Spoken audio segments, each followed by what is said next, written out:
Hello, I'm Alison Bale of Mind Insight, and I have a particular interest in seeing how mindfulness can benefit people with chronic pain. So, on this World Mental Health Day, I invite you to join me on a little journey through the world of mindfulness and pain. I've worked with people in pain for 20 years as a registered chiropractor and as a mindfulness teacher. What I've learnt is that chronic pain is complicated. And I've also learnt that when you know a bit about how the mind and the body communicate and you have some practical skills, you have more control over pain than you realise. We all know somebody with chronic pain. It affects 30% of the population, and that figure's rising. And really, chronic pain is just any pain that's gone on for more than 3 months. It can be secondary to a disease, to an illness, but it can also be primary.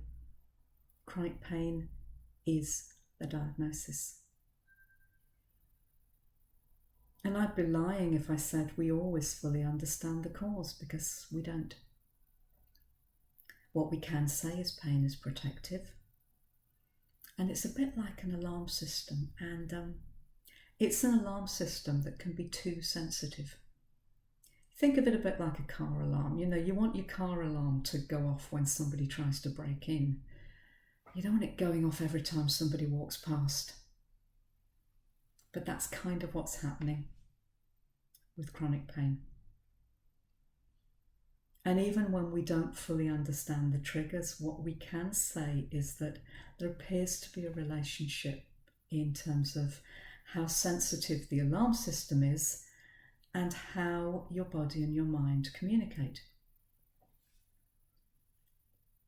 And everything plays a role in dialing symptoms up or down. Yeah, biology is important, tissue damage, genetics, inflammation.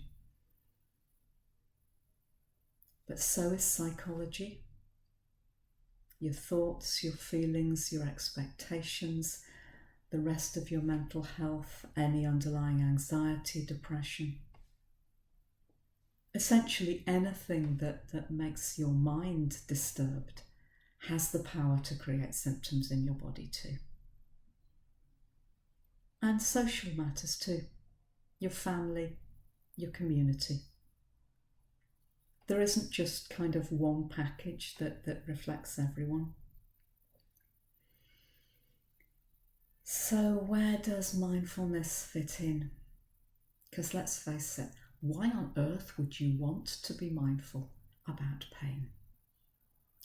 Well, the reason you might want to be mindful about pain is mindfulness has been shown to work to reduce pain by up to 50% in some studies, and without huge amounts of expertise or years and years of practice. Because mindfulness enables us to do something that's really quite challenging. It enables you to separate out the physical sensation from the emotional suffering, and with pain you've always got both. And while the physical sensation is sometimes an inevitable part of being human, the emotional suffering, the anxiety, the depression, the stress, sometimes the anger and the frustration, all these components are something that we can take hold of and metaphorically ask ourselves whether something that's maybe making the body more tense is really going to help reduce symptoms. And if it's not, What can we do differently? Now, there are lots of ways to use mindfulness-based interventions to work with pain. I'm simply going to invite you today to join me in a breathing and body practice to just make the very first step in building the kind of awareness that allows you to use mindfulness for pain. So I invite you just to make yourself comfortable where you're sitting. You might want to have a sense of your seat bones on the chair or your back against the support, and have a sense of your feet on the floor. You can close your eyes if you want to, but you don't have to if you'd rather not. And all you're going to do to start with is just bring your attention to your breathing. Just be aware of the in-breath and aware of the out-breath. You're not trying to change your breathing in any way, not trying to control it. Just allow it to be and be something that you notice.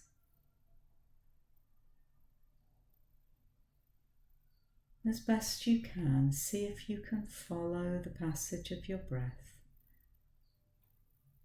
as it enters your nose and travels down into your body.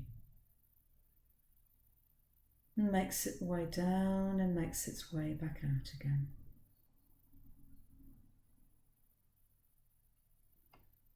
And as you bring your awareness to this broader sense of breathing,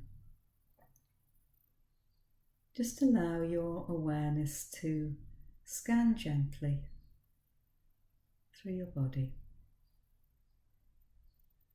Just see if you can notice anywhere that you are particularly feeling tight or holding or tense. Doesn't have to be a major discomfort, might just be a minor one.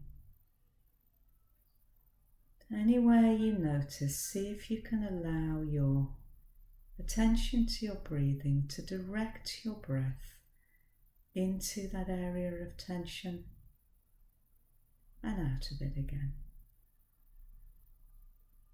As best you can, allowing your breath to be a vehicle for allowing tension and tightness to ease as best you can.